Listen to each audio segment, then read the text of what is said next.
Followers ko tigil nga naglagaw sa amon. Okay, nagbakal sa seedlings, sa tuwila seedlings. So, siyempre kayo ito followers. So, patagan ko sila isa ka tray, pang backyard gardening lang ako yung ginapre. Plus ginatagan ko sila sing talong kay Aris na naglagaw sa amon lugar.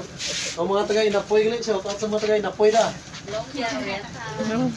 Inapoy, Lumbia, Oriental. Oh, shout out. Tagok. Isa yung pangyasan.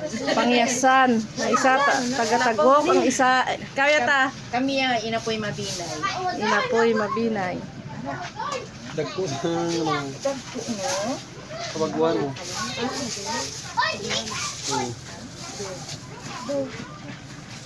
Paano na yun? Pilang kilo ka na eh? 50.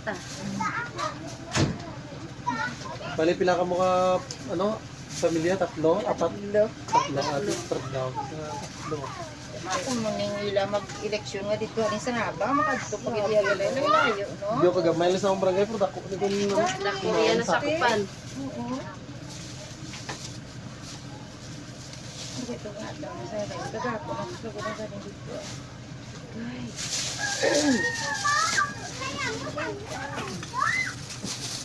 Magpamagaan ka na.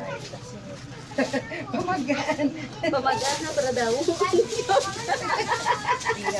Hindi na pagpaniti. Dalaga na. Thank you. Tatlo ko mo. Thank you. Guys, so muna nga ako yung mga followers nga rin sa Inapoy, Lumbia. Ano yan? May sisig. Oo. Napulog niya, eh, sa tagawa.